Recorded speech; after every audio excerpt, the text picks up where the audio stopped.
Good morning, students. Welcome back. I'm Bhavesh Sharma, your accounts teacher. So, student, today is 27th of October 2020 on Tuesday, and our lesson is lesson for accounting ratio.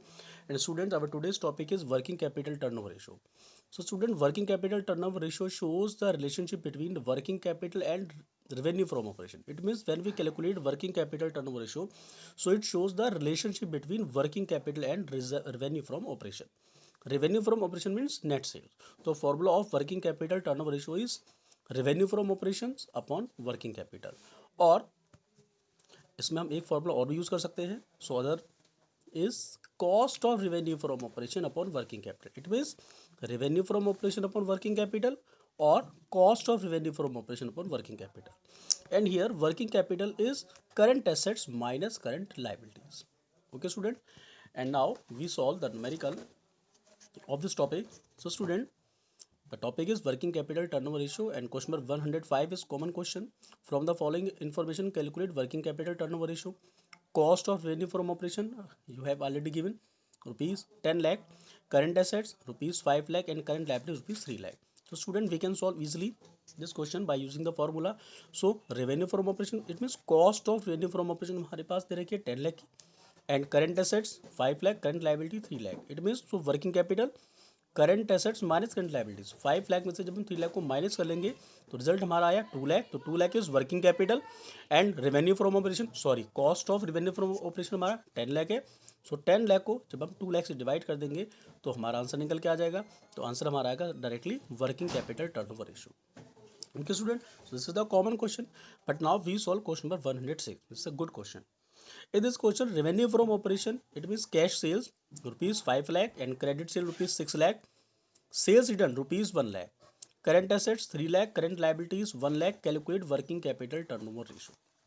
Okay, student. So this is the solution. And so question number 106, given information, revenue from operations, cash sales 5 lakh, credit sales 6 lakh, sales return 1 lakh, current assets 3 lakh, current liabilities 1 lakh. Calculate working capital turnover ratio. Sorry, working capital ratio. So student, you know very well the formula of working capital turnover ratio is revenue from operation upon working capital. Okay, so revenue from operation means cash sales plus credit sale minus sales return. So cash sale rupees 5 lakh, credit sale rupees 6 lakh minus sales return rupees 1 lakh. So result is 10 lakh. So 10 lakh is revenue from operation. And now working capital, formula of working capital is current assets minus current liability. So current assets rupees 3 lakh and current liabilities rupees 1 lakh. So 3 lakh minus 1 lakh is equal to 2 lakh. So 2 lakh is a part of working capital. And now we use the formula of working capital turnover ratio. The formula is revenue from operations upon working capital. So revenue from operation result is 10 lakh and working capital rupees 2 lakh and divided by 10 lakh upon 2 lakh is equal to 5 times. Student, it is very important point.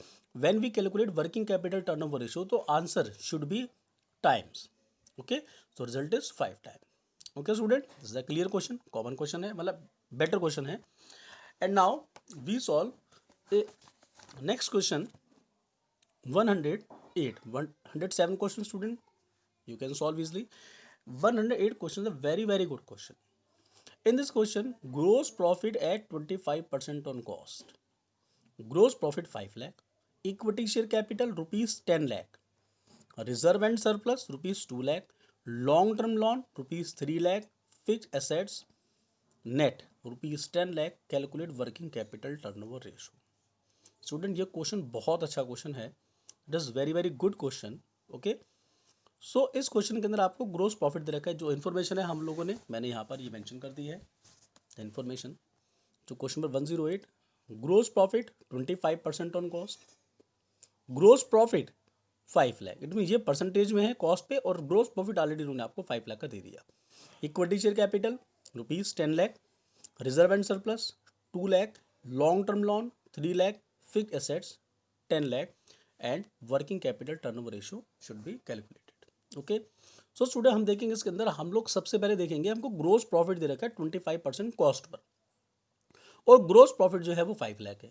It means अगर gross profit 25% on cost है, cost में हमने पता नहीं है, सो हम cost को assume करेंगे. Let cost rupees 100. सो ग्रोस प्रॉफिट कितना होगा हमारा, 100 का 25% है. Okay, so 25% of 100 is rupees 25. तो अगर कॉस्ट 100 है ग्रोस प्रॉफिट 25 है, तो एक्चुअल में हमारा सेल कितना होना चाहिए? सो रेवेन्यू फ्रॉम ऑपरेशन, सेल कितनी होगी हमारी? कॉस्ट में ग्रोस प्रॉफिट ऐड कर देते हैं तो हमारी सेल निकल के आते हैं, इसका फॉर्मूला है ना, cost plus gross profit is equal to sale. So 100 plus 25 is equal to 125। अब if gross profit is 25, okay, then sale is 125. If gross profit is 5 lakh, because 5 lakh is given in your question, okay, so sale कितनी होगी हमारी? 125 into 5 lakh upon 25 is equal to 25 lakh। It means हम लोगों ने इस तरीके से अपनी सेल्स कैलकुलेट कर ली, रेवेन्यू फ्रॉम ऑपरेशन हम लोगों ने 25 लाख। ये हमने इसलिए कैलकुलेट किया है क्योंकि वर्किंग कैपिटल टर्नओवर रेशियो का फॉर्मूला ही होता है revenue from operation upon working capital. अब रेवेन्यू फ्रॉम ऑपरेशन कैसे कैलकुलेट करेंगे? इस तरीके से। ओके स्टूडेंट, ये क्लियर हो गया। अब हम निकालेंगे working capital. Student, working capital का फॉर्मूला होता है current assets minus current liability. देखिए यहाँ पर ना तो हमें करंट एसेट दे रखी है, ना ही करंट लायबिलिटीज मेंशन है, तो ऐसे में हम एक और फॉर्मूला यूज़ करेंगे। वो फॉर्मूला होता है हमारा capital employed minus non current assets. Non current assets, okay. तो कैपिटल एम्प्लॉयड, आप जानते हैं कैपिटल एम्प्लॉयड के हम लोग क्या क्या इंक्लूड करते हैं? Shareholder funds, reserve and surplus, okay, इन सबको ऐड करते हैं। तो कैपिटल एम्प्लॉयड में से अगर हम नॉन करंट एसेट्स को माइनस कर देते हैं तो हमारा वर्किंग कैपिटल निकल के आता है। अब यहाँ पर कैपिटल एम्प्लॉयड की क्या निकालेंगे? देखिए शेयर होल्डर फंड आपको दे रखा है, okay, plus reserve and surplus, ठीक है, ये भी आता हमारा, और non current liability, because non liability हमारे पास में ये जो लॉन्ग टर्म लोन है, ओके। सो शेयर होल्डर फंड में हमारा क्या आता है? Equity share capital, preferential share capital plus reserve and surplus. तो हमारे पास में इक्विटी शेयर कैपिटल हमारे पास ₹10 लाख की है, ओके। उसके बाद रिजर्व एंड सरप्लस, ये शेयर होल्डर फंड का पार्ट होता है हमारा ये, प्लस नॉन करंट लायबिलिटी में हमारे पास में इन्होंने दे रखा है long term loan, okay. So non current liability 3 lakh की। जब हमने तीनों का सम किया, all three sum, so result is 15 lakh. तो 15 lakh is a part of capital employed, okay student. अब हम निकालेंगे non current asset. Non current asset student, जितनी भी हमारी फिक्स्ड एसेट्स होती है इनको नॉन करंट ही कहा जाता है ना, आप जानते हैं पहले से ये। So non current asset is it means fixed asset is equal to 10 lakh is given in your question, okay student, clear? And now we put the formula. So working capital is capital employed minus non current asset. अब capital employed हम लोगों ने calculate किया था 15,000 का, sorry 15 lakh का, and non current assets हमारे पास question में गिवन है ₹10 लाख की। तो 10 लाख हमने यहाँ से रिड्यूस कर दिया, तो बैलेंस हमारा आया ₹5 lakh. 5 lakh is a part of working capital, okay student. अब हम इसको इजीली सॉल्व कर सकते हैं। तो working capital turnover ratio, revenue from operation upon working capital. Revenue from operation हमारे पास कितना है? रुपीज़ 25 लाख का, जो हम लोगों ने ऊपर कैलकुलेट किया था, एंड वर्किंग कैपिटल ₹5 लाख की है। यहाँ पर आगे हमारी डिवाइड कर दिया 5 टाइम्स, ओके स्टूडेंट। ये बहुत अच्छा क्वेश्चन है। तो इस तरीके से हम लोगों ने by using the formula, okay, हम लोगों ने इजीली फाइंड आउट कर दिया। सबसे पहले revenue from operation, then working capital, and after that working capital, revenue from operation upon working capital, okay student. So student, this is the topic, and student, now you can solve all the question of this topic. Only 111 the question आप लोगों के, okay. So student, you can solve all the question of this topic, and if you have any doubt and query, so you can call me or WhatsApp me, okay students.